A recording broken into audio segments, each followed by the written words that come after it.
Water treaty को रद्द करने के बाद जो बेहद बड़ा फैसला सीसीएस की बैठक में लिया गया था, खासा घात पाकिस्तान को पहुंची थी। बूंद बूंद पानी को पाकिस्तान तरसने लगा था, लेकिन अब ये गेट्स देखिए, 5 गेट्स खोल दिए गए। वहीं भारत ने पाकिस्तानी लड़ाकू जेट को भी मार गिराया है। कश्मीर में ये 2 पाकिस्तानी जेट हैं जिन्हें मार गिराया गया है। 2 पाकिस्तानी जेट। मुंह तोड़ जवाब लगातार पाकिस्तान को भारत यहां पर दे रहा है। 2 पाकिस्तानी जेट जिन्हें मार गिराया गया। इससे पहले भी तमाम ऐसे पाकिस्तानी जेट जो लगातार एंटर करने की कोशिश कर रहे थे, जिन्हें मार गिराया गया। इसको लेकर क्या और जानकारी दीपक?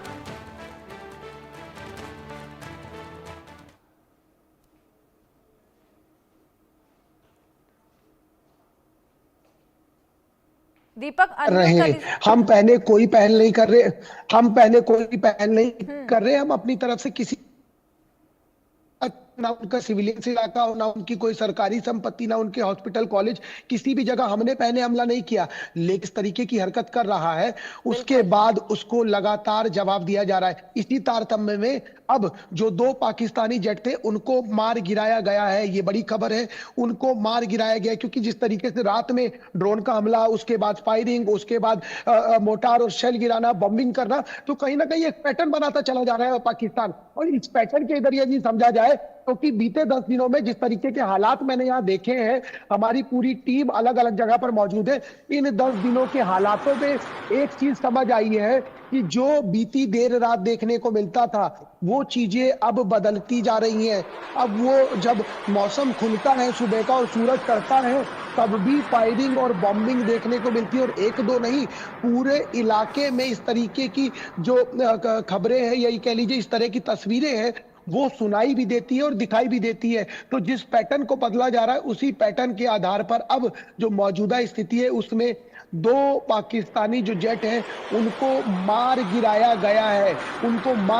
और समझा जा सकता है कि लगातार जिस तरीके से पाकिस्तान उकसा रहा है कि हम कोई बड़ा डिसीजन लें, हम कुछ ऐसा करें कि जिससे जो जनहानि है वो भी हो, जिससे पाकिस्तान के जो आतंकी है उनको भी नुकसान हो, बाकी क्योंकि लेकिन भारत जिस तरीके का देश है, जिस तरीके के हमारे संस्कार है, हमारी मान्यता है, उसमें हम तो एक जानवर को भी नहीं मारते। हम तो एक चींटी भी यदि रास्ते में मिल जाए और उस पर गलती से पैर पड़ जाए तो 100 बार भगवान का नाम लेके माफी मांगते हैं। हम उस देश से आते हैं।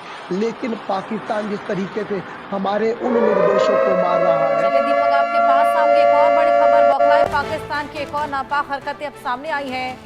पाकिस्तान ने भारत को फिर से परमाणु बम की धमकी दे डाली है।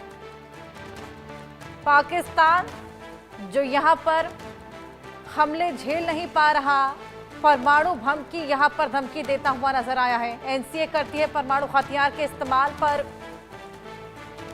बौखलाए पाकिस्तान की एक और नापाक हरकत, न्यूक्लियर बम की धमकी एक बार फिर दे डाली है। करोदी जी, यहां पर एक बार फिर न्यूक्लियर बम की धमकी सामने आने लगी है।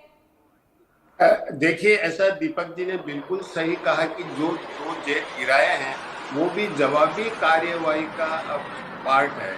और आपने बताया कि पाकिस्तान के प्राइम मिनिस्टर ने नेशनल कमांड अथॉरिटी की मीटिंग की है, लेकिन मुझे पूरा विश्वास है कि अंतर्राष्ट्रीय समुदाय इस तरह के आणविक शक्ति है उसको यूज करना किसी भी हालत में पाकिस्तान को अलाउ नहीं करेगा।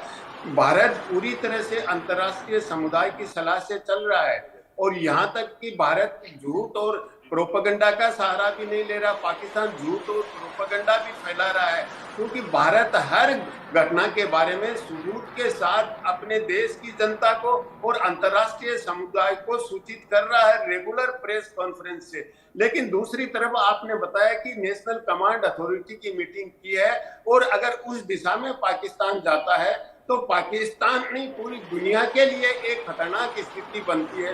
तो मुझे नहीं लगता कि उस सीमा तक पाकिस्तान आप अभी की स्थिति में जाएगा।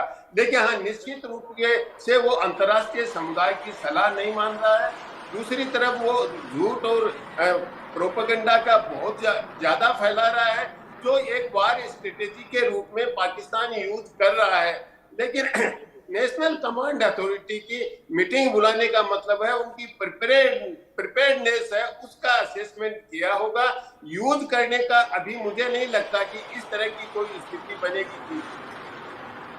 बिल्कुल देखना होगा अब क्या स्थिति आगे उत्पन्न होती है, लेकिन यहाँ पर पाकिस्तान आखिर चाहता क्या है ये समझ पाना बेहद मुश्किल हो रहा है, क्योंकि कभी प्रायश्चित करता है, कभी गीदड़ भपकी देता है, कभी डायलॉग की मांग करता है। यहाँ पर नवाज शरीफ ने भी शहबाज शरीफ को नसीहत दे डाली है कि शांति बहाली कर लो भारत के साथ में। क्या लगता है अपने भाई